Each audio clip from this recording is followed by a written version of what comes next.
hot and dangerous. If you're one of us, then roll with us. Okay.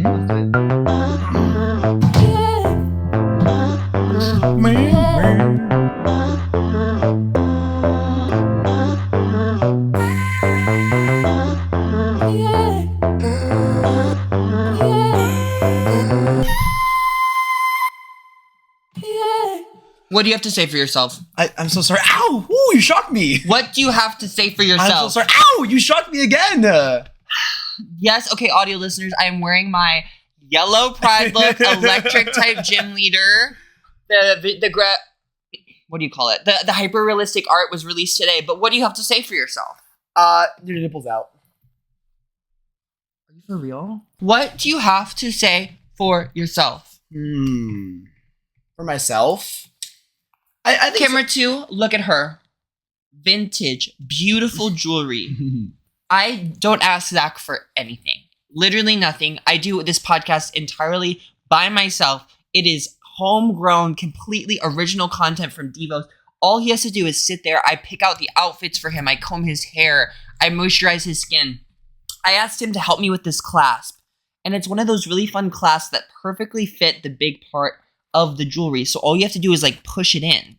And he goes and he opens up the pushy part that is perfectly sized to go into the clasp, breaking the piece of metal, never to be correct again. And now we have to E6000 the clasp in place. What do you have to say for yourself? I'm so sorry. That's it? I'm sorry. You're so sorry. I'm so sorry. I'm sorry. I hope you feel better. Well, what do you have to say to camera 2? I'm sorry. No, happy Pride Month! So I didn't know when you want me to end the bit. Happy Pride. Oh, so that was a bit to you. Happy Pride Month. Happy week 3 of DIVOS Pride Month 2024. Pride Month, everybody. Week 3, how do you feel so far? I feel really proud and amazing, to be honest. So, as you should. I really love this look. This look is very DIVOS. So I work with Acacia Forgot for a lot of my hair, and I love the high detail and then the long in the back. And this is so electric type, like the sideburns being lightning bolts, yes. The front being a lightning bolt. It's just so major. I love this look. We are shooting at the Bayou, which you saw from the photo shoot, but the music video, Lightning by Charlie XCX, one of my favorite songs, is out on Friday. Oh, I just had actually been working on this for 9 months, and so to get it out to people is just really cool. And I feel like I followed through on all my hopes and dreams so far. I feel like it's been a big success. What do you think? I could not agree more. One of my favorite parts of Pride Month, by the time this airs, it will have happened a few weeks ago, but when you send out all the invitations to the start of Pride Month, PR! So many people posted about it. It's like almost everybody did. It was awesome. Because when you go through your Instagram feed, and there were like 40 people that reposted and put on their own stories. You know, should we talk about PR? They were gobsmacked. Gobsmacked? They were impressed. Floored. Off their feet. Into their chairs. Okay. Floor to feet to chair. Got it. And then back up because that just gave you a standing ovation. It was a lot. To get the PR together. I thought it was. Imagine. I mean, I don't know what I thought. I guess I didn't think about it, but I had to design the PR. Then I had to print the PR at Office Depot, which was just like a lot. I've been to Office Depot 5 times. I was about to ask, how many times have you been? In the week that I did PR, I went 5 times, 5 consecutive days to Office Depot, which is just so ridiculous. It's just a fun story about Office Depot. I still do print all your trading cards at Office Depot. And once I went to go pick up your order, and I was like making sure it was correct, and the guy at the desk goes, "It's fine. I do it for him every week." Like he knew you. He knew you'd come in and print more cards, and he knew I was like getting them for you. I'm on Office Depot local. The print center is very aware of DIVOS. We'll put it that way. Yes, and they're good sports because sometimes like I'll show up with the Greta trading card, so it's like a grandma in lingerie, and they're like, "We put the glossy side up." Aww, yeah, so they're really sweet. They could be our first corporate sponsor, our second corporate sponsorship, right? Mm-hmm. No, that would be major. That'd be huge. This puffer jacket, I cropped it for this look. I worked with Starland for the rest of the look. Hi, Star, Samantha Star, Sam Star. But I wanted to do like something unique on the top. And at first I was going to do like a rhinestone bra. But then I saw this in Santiago. I was like, it could be cool to do a cropped puffer. I've never seen that before. That's really cool. So I cropped it, but it is so hot. When I was shooting in the Bayou for the music video, it was like, I gave Nick a yellow puffer, who's going to be in the music video. Hi, Nick. You get a shout out even though you should be Megan Lee. You're blessed. You're blessed. Consider yourself lucky. But we were like actually dripping in the bayou because this jacket, I'll put this jacket on. Should I just put it on now so that it's over with? Yeah, put it on now. So they can see it. Well, as we're talking about the look, now's as good a time as any. Oh, okay. No, sorry, now's a better time then. Now's the time. Now's the time. So I'll quickly put on the look. Starland Studios absolutely turned out this jacket. It's so major. So this is the jacket. It's really cool. Audio listeners, it's a huge yellow, like lab coat almost, lined with black. It is so stunning. It is amazing. You look either like, obviously, a Pokemon gym leader, but also you could be a major Pokemon villain in that jacket too. Villain, yeah. So it has all the aesthetic choices.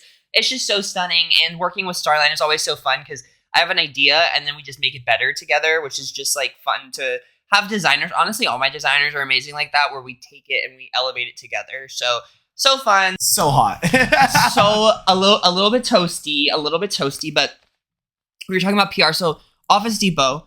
And then we had to get everyone's addresses, which is just like a process. It's such a hassle. Because I want everyone to feel special because they are special and it means so much to me to get it to them. But I'm also trying, I got 142 addresses, which is just like a lot. We actually have a DIVOS Excel sheet for PR now. So I have like, I saw that, yeah. I have like all the addresses lined up. But then I wanted to make the details as good as possible. So the stickers, we put a sticker with the postcards, and we also sealed every envelope with a little Devo sticker as well for a little extra detail. The return label is printed so that it's like nice. So fancy. So yeah, but yeah, no, it was just so, it was really, I was inspired by Acacia, who on the hair, a lot of Acacia this episode. In case you forgot. Acacia forgot. It's Acacia forgot. I was actually inspired by her to do PR because when she released her album last year, she did these cute little pink boxes with a compact, like a mirror that had her label on it. That's really fun. I can't remember if it was her logo or her album cover, but like so fucking cool. I know it sometimes seems maybe a bit frivolous to be sending them all out. Like, what's the purpose? But I think having like Devos in households and seeing them around, like, it makes it just that much harder to forget. You know, that much harder to like. You're just always on their minds because there's something always around. Yeah, you know? And I never shut up about Pride Month. But I think also, like, I wanted it to be... Is that this month? Yeah, it's happening right now. Oh! Yeah, no, I know. That's why you were in drag. Yes. Oh, yes. I wanted to try something new. That makes sense. Okay. Yeah. It's all coming together. I was so confused. Because I forgot it was happening. Well, I know. So I didn't plan anything. I mean, because like, you had like 11 months to forget. You know, 11 months to forget. And you won't start planning about it until like a couple days before anyways. I mean, what is there to do? I mean, nothing really. Some PR, like, big whoop. No, but I also like wanted people to be like excited about it, you know? So I think I love mail. I think mail is just like something very tangible. I think it's like really fun to receive mail. So 100%, yeah. I mean, just literally, I've seen all the support they've been giving you. It's really, really awesome. It's really, really cool. And now it was jazz for Pride Month. Like, obviously, they were already jazz for Pride Month, but now they're extra jazzed. Totally. And like, it's the comments mean, I know it's stupid, but like the engagement is like means a lot because it shows that people care and like reposting. It's just been really fun so far. So hope you're enjoying Pride Month at home, camera 2 and camera 1. It's for everybody. So big success. Pride Month is for all. Pride Month, I actually really like your outfit today. Can I just say that? Yeah. Oh, thank you very much. Mm-hmm. What inspired it? Well, first I saw your yellow outfit. What do we have? What now? Tell the audio listeners what we have. So what we have here is a yellow tank top. It came first. And then I saw this other little piece, a cool, was it a wool? Sure. Sherpa.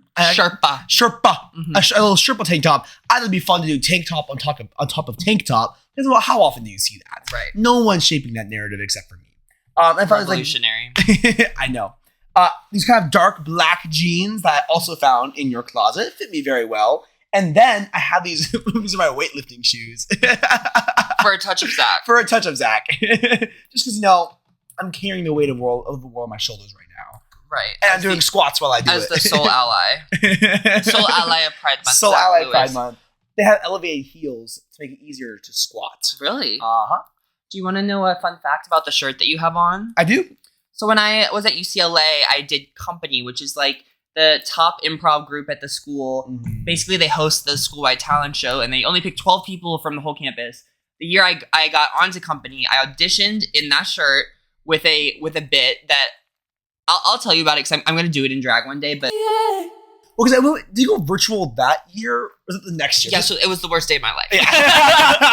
So that year was when COVID hit, and it was like a month before the show was supposed to happen. So I got the news, and we had enough time to take it online. So that was the good part. But I didn't take it particularly well. No, so we had something called a Great American Challenge. We were doing a GAC that night. A GAC. Which, for those who aren't familiar, Zach, what is a GAC? A GAC is kind of a tradition here in America for all the Brits abroad and other countries abroad. Thank you for watching. Cheerio. A Great American Challenge. You break up into groups of, 5, 6, something like that. And basically, it's a race between all the teams to drink a 30 rack of beer, a fifth of vodka, a whole pizza, and I think like a gram of weed. You also have to smoke, something like that. And then you have to do a puzzle at the end. Yes, they have to do a puzzle at the end. It's pretty. I'm actually not a huge fan of it, to be honest with you. It's pretty absurd. It's meant to just demolish you. Yeah, and I don't partake in the devil's lettuce. No. Actually, one time we did my frats, and I saw people literally just put it on the pizza and then eat it, so they didn't even smoke it. It's kind of brilliant. I know you don't have to smoke it. Like you just chow down. I'm sure it doesn't taste great, but like so what? Yeah. But anyway, so I went to the GAC. I got obliterated, and then I went home. I've done this twice in my life now, where when I'm done, the first time happened when I didn't get into Stanford or didn't think I was going to get into Stanford, which thank God. But like I was convinced I had to go. And then the second time was when Springsteen was canceled. Stanford. I came home. Stanford. I came home and I took a book and I played Sia as loud as possible and I ripped pages individually out of the book and threw them I ripped pages individually out of the book and threw them into the air as dramatically as I possibly could. That is making so a mess. dramatic. I was like, this is how I cause a scene. Like, this is how I make a mess. Like, I'll show him. But who? Who was I showing? How soon after did you clean up the mess? I don't remember. That wasn't the important part of the story. No. It was this is my ultimate release. I know. That's hilarious. Was it fun? Was it a good release? I don't know. Fantastic. I think it's just like my way of being like, I can't believe this happened to me of all people. I thought good things were supposed to happen to pretty people. And they do. And they do. What book did you rip? Do you remember? Oh, that's a good question. I think it was... I know in high school... It was the history of UCLA. No, literally. The Great Stanford Incident was The Book Thief, which is about a girl who... Do you know what that... I'm familiar. Wow, pretty... Well, maybe not fitting, but I mean, they burned books in that, so it's kind of fitting in that sense, but... Yeah, I mean, I actually really like that. It was kind of a crazy... They make you read... So I do some tutoring. They make these kids read the saddest books in English class. And it's important. Like, it's important for them to, like, learn about the Holocaust and to learn about, obviously, the Black experience. And it's just crazy. Like, the English is, like, back to back to back to back to back. And now that I'm saying it out loud, I'm like, no, like, that's probably what they should be doing because it's important. It makes sense, yeah. But I just, like... They're very sobering books that you have to read. Yeah, it's just it's so serious all the time. And, literally, now that I say it, I'm like, no, I guess that's what should be happening. But no, it absolutely should be. I mean, out of curiosity, in Virginia, what books did you have to read in, like, high school English classes or middle school English classes? Because the book thief for us was, like, 8th grade, I want to say. 7th, 8th grade. 8th grade. We pretty much, all I remember reading in English in high school, it was exclusively stories about, like, the Black experience in America. So, like, and they were really good stories. I could not tell you the titles of them, but super fair. But they were all about how Black people have, been disenfranchised and not gotten the same experiences. And so it was drilled into us, and it made me the person I am today. So I'm obviously grateful that I read that literature. But it's just like very serious book after very serious book. Well, I mean, at some point, I guess that's how the world is. No, I think that's how it should be. Because you're never. I mean, in an ideal world, you would read those books at home or when you get older. But I mean, I don't read now. Do you read now? It's like we're not gonna find the time. If we do read, we're not gonna sit down and read like heavy literature. So kind of in high school when you're in school in English classes, it's kind of one of the only chances you can get to read those books, unless you're like very dedicated or your parents are very dedicated about having you read them. So I think it's very important. Yeah, no, I'm a stupid idiot. I guess that's all they should be reading. A big dumb blunder. Yeah, no. No further questions, Your Honor. When is the last time you read a book? For Christmas, I got this book called Sapiens. I haven't finished it. It's a really good book, though. It's all about like the history of the human species and like the agricultural revolution, like Neanderthals versus like Homo sapiens. Like all of that stuff, like what kind of led to the modern age. It's like could be a very dry topic, but the author writes wonderfully, in my opinion. Like he made this one comparison where he was talking about alpha males, like the matriarchs of like tribes and stuff.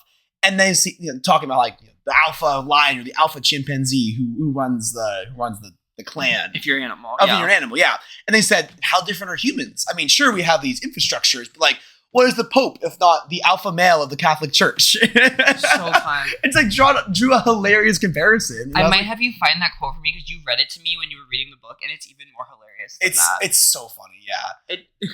It's like submissive males look up to the alpha male of the Catholic Church as he babbles on about who should be able to touch each other. It makes it's humbling. Yeah, it just draws the viewpoint to like some of the ridiculous notions of not just of religion, but just of society in general. Yeah, like what we choose to believe in. It's all fake. LLCs are fake. They're as fake as God. Okay, that's too far. LLCs, I'm so sorry. I'm so sorry, LLCs. Money market funds, we would never say that about you. The S&P 500, you are in my heart always. I was at Sugar Tank. We were backstage, and I was bonding Gigi, and I was telling her about we were talking about her like digital drag performance she did during COVID. Where basically like every girl just had to make it happen and then submit a video, and they like did a drag show. And she did a great job. She actually did Dua Lipa's physical before it even like it was a leaked album at that point, and she had already a number prepared. Gigi's really great. Wow. And so I was telling her, I'm like, you're Dua Lipa to me. And she's like, yeah, well, COVID, I'm glad we're out of it, but I think it was good. And I was like, yeah, like I was going to be a wealth manager before COVID started. That's true. And Gigi's very smart. So she's like, yeah, like, we were like laughing about it. She's like, dang, you would have been like in brokerage funds. And I was like, yeah. And like every gay person, like looking at they would just think I'm broke if I told them I was working on brokerage funds. She's like, yeah, huh? So that's funny. I know, she's so great. It was that's like really witty. We had a great time with her. We talked about it last week, but yay, Sugar Tank. Yay, Sugar Tank. By the way, we talked about doing it. That I think was your best performance to date. Oh. Well, to date, as when we film this episode. By the time it airs, you'll probably have surpassed yourself. Topped. But it was amazing. What did you like about it? Well, the background visuals for one were fucking hilarious. So it's like our friends, I'll call them out. Michael and Rachel like eating cake, throwing it at the screen, dancing in the background. Then there's shots of you in the background, and it was your Rush number, which is just I think one of your most entertaining to watch numbers because it has the dancers, has all the stomping. It's a very put together number. You had 2 reveals. First the outer layer and then the inner layer. The lingerie. So you had reveals. You did GODDESS, which everyone just loves. It just has all the workings of a really good performance. It's so fun to watch. Thank you. Yeah, I'm so proud of the visuals, and I'm thankful for Sugar Tank because I hadn't been in an environment where I was like given an opportunity to make or even think about making visuals. But I love it. It's very easy for me. I mean, getting in drag is the hardest part. And then like coming up with a stupid idea and following through on it is great. It's awesome. The cool thing about visuals is I'm good at the editing. I already have so much IP. Like I have all of my outfits as cartoons because of this podcast. So all I have to do is pop up my logo, find a little like EDM vibe that I can edit together. And then everything looks cool when it's big and behind you. Oh, absolutely. So like all we had going into that shoot was like, we're going to be eating cake. They're like, what do you mean? I was like, I don't know. I think I want Hansel and Gretel Hansel and Gretel? Hansel and Gretel, yeah. Hansel and Gretel vibes. I like want you to just go in eating cake, and beyond that, like just leave it to Greta. Like I wasn't even in drag when they were here because I didn't have time to get in drag. I remember, yeah. So I just had to like shoot, and I'll pop up some of my favorite shots. It's just like I think it was really fun, and this stomping is like I'm glad I did a number I'd done before because I improv'd that when I performed it for the first time at Battle Babies, the stomp part, and people came up to me afterwards in the club and they were like, "Oh my gosh, like that was so fun." I got a lot of tips. A lot of people really liked it. People were saying I could close the show, open the show. I mean, people were really. I mean, and wait, everyone at Sugar Tank or at Battle Babies. At Sugar Tank. Oh yeah, yes, it was amazing. Yeah, so we talked about it a lot last week, so we won't go too into it, but I'm really proud of the visuals, and I'm glad that you enjoyed it, because that's the last number you're going to see of me for 6 months. I know. That's crazy. It was a great last number to have seen, though, to be fair. It was fantastic. Like what a way to end it. Yeah. What a way to end it. I mean, it was I just, like, kept having war flashbacks the week before. I was like, am I really going to go into the biggest show of my life, like, as a grandma? And, like, yep. I surely did. I surely did. You know what? As of today, I'll have the full performance uploaded on YouTube because I have a couple videos of it. Mm-hmm. So I'll have it uploaded on YouTube now. So if you want to watch the whole thing, you can go watch the whole thing. But all right, so quickly, mid-episode, we have to do it to you. It's a little Patreon. We need you on that Patreon. We need you on. Especially during Pride Month. This is your chance to be like, I want to support what's happening here. You know what I mean? Like all year we're giving this to you all year. Working so hard during Pride Month. I'm giving you extra, and I really am proud of what I'm doing. Zach is really proud of what we're doing, and I think it's time that you fork it over. Come on, nuts. I want to be on there. If you like what you see, and obviously you do, because you're here. Hello. Come support us. It means a lot. It really means a lot, actually. And there's all kinds of fun, cool perks. Get some stickers, put them up on your wall, put them on a stop sign, bang on a stop sign. So all kinds of stuff to do. And again, it really means so much to support us. Here's our sticker for this week, and we'll see you on Patreon. Yeah. Okay, wait, Zach, we need to talk about the graphic that came out today. Can you believe Electabuzz? To our Pokemon fans. My God. I've waited for so long to talk about this. When you sent me the photo for the first time, I was like, I cannot be the size of Electabuzz and of Ampharos. They're both so much tinier than I thought. And I remember you asked, like, oh, should I ask the artist to change the size, maybe make it a little bigger? No. No. So Sanjal, who I work with, he uses, like, you can Google what the correct size of Pokemon is. Like, when you, like, play Pokemon, you envision them, like, larger than life. Yeah. I mean, Ampharos looks like a tiny little kangaroo. He's a little guy. And Electabuzz is dead-ass a toddler.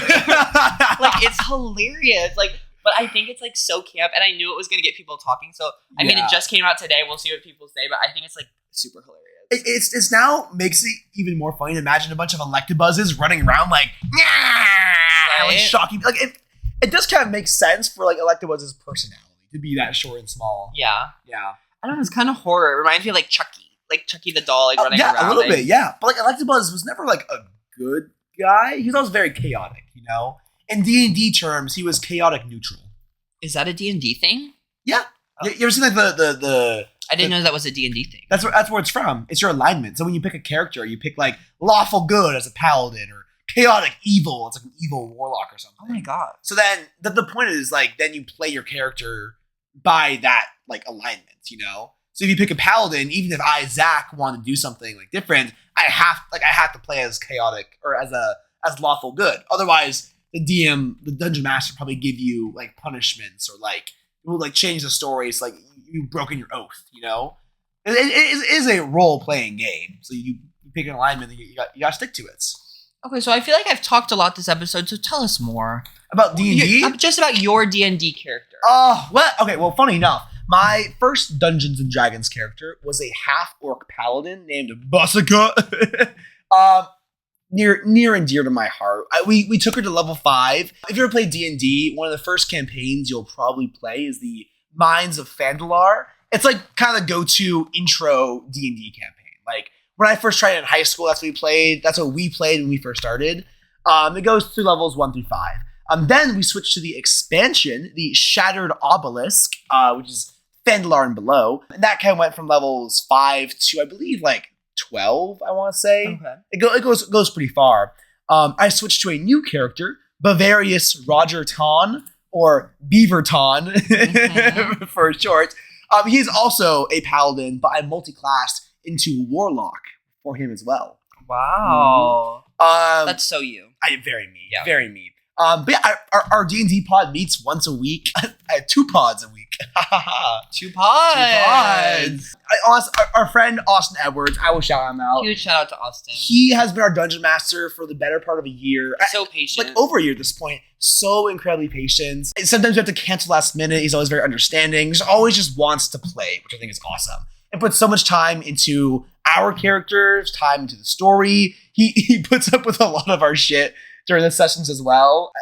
I'll give you an example. We once stole a bunch of goblins from a camp because they were damaging the town of Phandalar, or Flavor Town nearby, as we call it. So we forced them into a circus that we called Cirque du Gobelet. And made them perform for the townsfolk to raise money to repair the damages. Yeah. And it's just like Austin just went along with it. Like he's an excellent dungeon master. Just really like wants us to like dive headfirst into the game and like have fun. Honestly, Dungeons & Dragons is awesome. It has such a cool, intricate system. Like the whole rule set, there are so many intricacies in terms of numbers and what you can do and mechanics.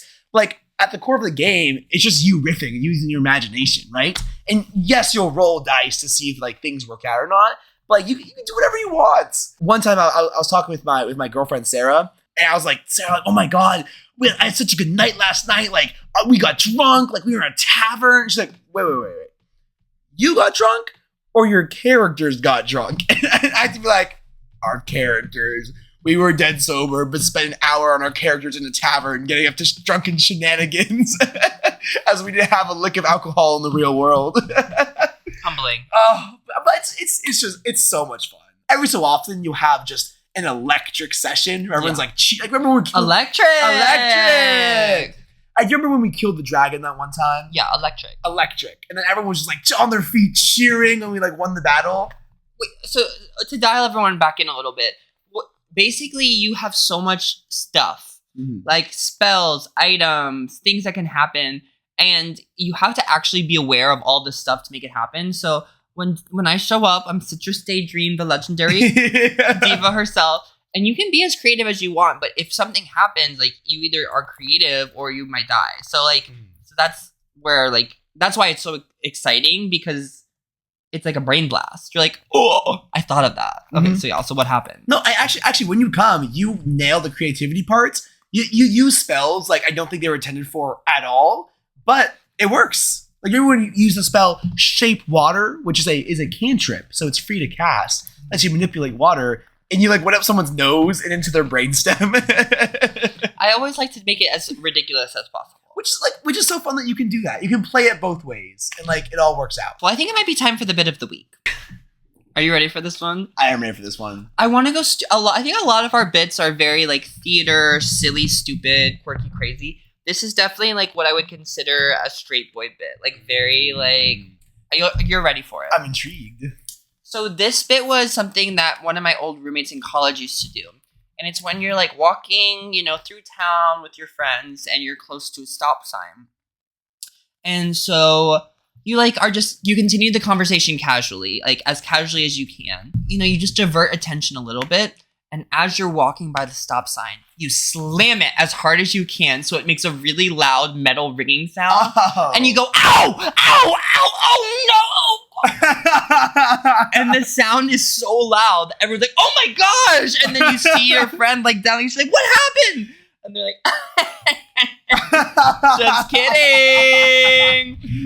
That is a good straight boy bit. Stop signs, like, they vibrate and they're like metal, so it's like, it's really loud. It's really loud.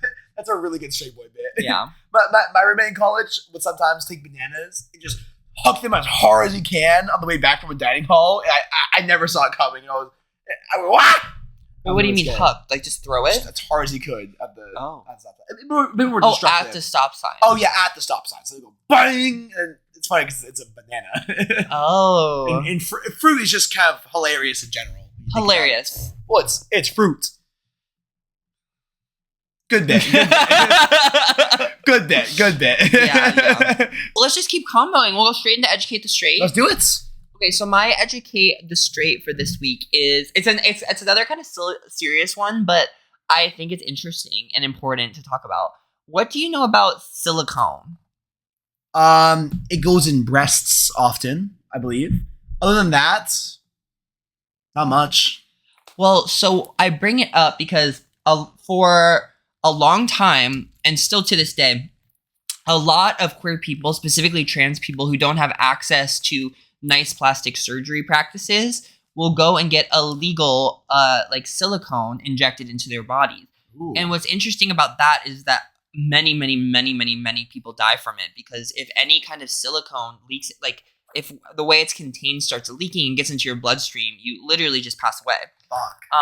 And so just a quick Educate the Straight, because I think that, plastic surgery, it has such a stigma to it, but I think it's really important that we fight to, have access to the procedures that we think that we need. It's gender affirming.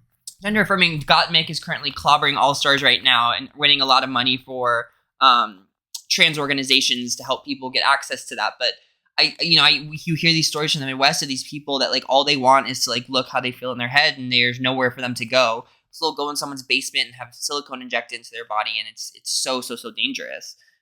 So that was kind of a serious topic, but I think like Important one. An important one because people, like I said, people think about plastic surgery one way, and I hear all these stories, and it's not as common as it was in the 80s and 90s, but it's still happening, and so just something to think about. Is it time for Twink Twank Twunk of the week? Of the week. Yes, it is time for Twink Twank Twunk of the week. And wait, I thought of a new jingle. Okay. Twink Twank, Twonk Twink, Twank Twunk, Twink. That was really good. That was really good. Yeah. My Twink of the week, EPs, or like single releases. I think it's like an artist being like, just one. Just one. Oh, it's like a little sneak peek. Yeah, it's like a little sneak peek. Like, just espresso. Billie Eilish came for people that do that on her last release. Oh, really? Yeah, she was like, that's stupid. I mean, what do you think? I don't think it's stupid, because if it's good music, it's good music. I have to imagine that in the artist community, artists that always produce full albums of good music are like, you could only do one song. Well, I think she's like, I've made a body of work for you. Like, why would I give you one song? You're not going to understand the body of work. Well, that's also a good point. Because I didn't used to, but now I try and listen to albums like all the way through, top to bottom. They always tell a story. Like, they're very thoughtful in how they're placed, and like, obviously there's an overall theme of the album.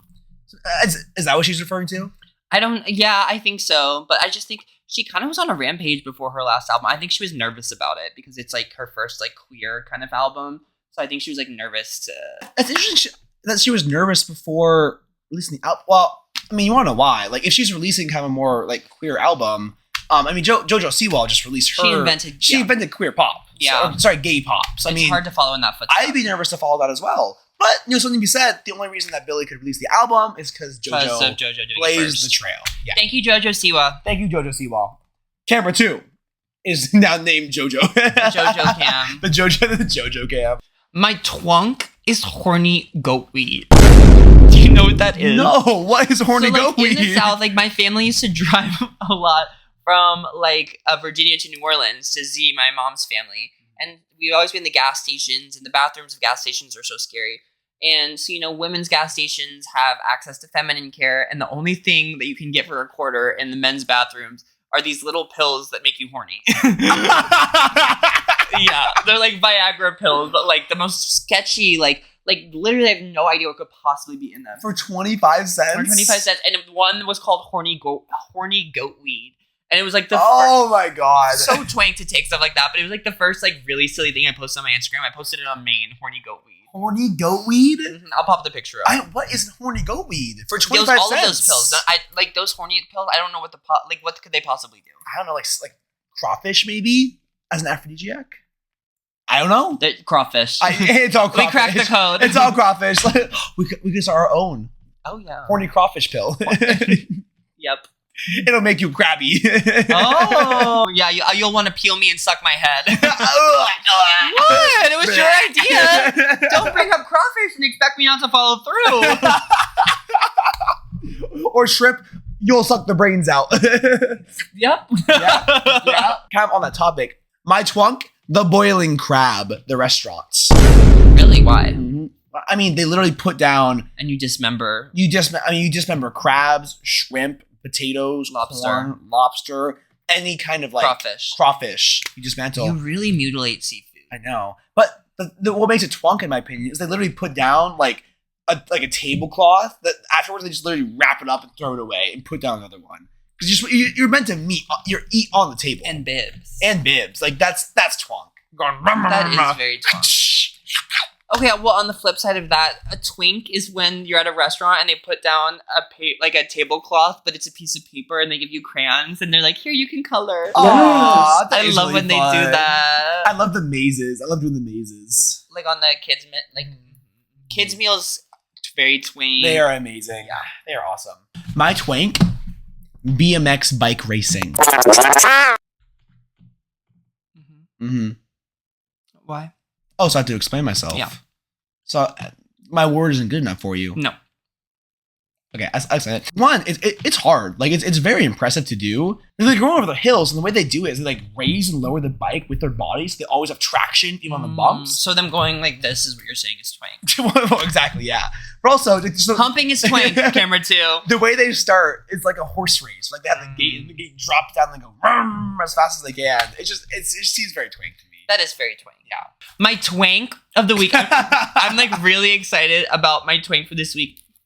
It's hobby horsing. Do you know what hobby horsing is? I do not. This is sickening. So these people, they take, you know those horses that like are a stick of wood, like at the bottom of a broomstick, and then it's just like a stuffed head of a horse. It's like a kid's toy. Yes. Oh, oh, I think I know what hobby horsing is. These people professionally run around like they're on a horse, jump over things, like how dogs do in obstacle courses, and like just continue along. It's so fierce. I saw this YouTube video of a guy who entered like as a joke and actually won like 3 out of 10 categories, which is just like, not to say that the hobby horse community could step it up, but I really think niche communities cannot let outsiders come in and turn the party. And clobber. Like imagine like someone shows up to the drag show and they're like, I'm making a video showing how easy it is, and like we let them win. Like that would be a disaster. It would be a disaster. It would be terrible for the community. But I think hobby horser, step it up.